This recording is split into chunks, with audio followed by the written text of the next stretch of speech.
So தேவர்கள் எல்லாருமே பகவான் விஷ்ணுவுக்கு தொண்டர்கள், நிரந்தர தொண்டர்கள்.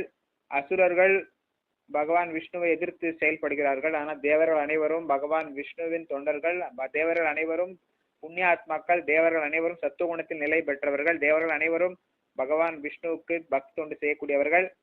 அவர்கள் அனைவரும் உயர்நிலை கிரகங்களில் வாசிப்பவர்கள், நிரந்தரமாக வசிப்பவர்கள், அமரத்துவம் கொண்ட நிலையில் வசிப்பவர்கள், ஆனந்தத்தை அதிகமாக அனுபவிப்பவர்கள், அறிவு அதிகமாக இருக்கும், ஆயுளும் அதிகமாக இருக்கும், அனைத்தையும் அதிக அளவில் பெற்று இருப்பார்கள். அழகு, அறிவு, அனைத்து குணநலன்களும் அதிகமாகவே இருக்கும் தேவர்களிடம்.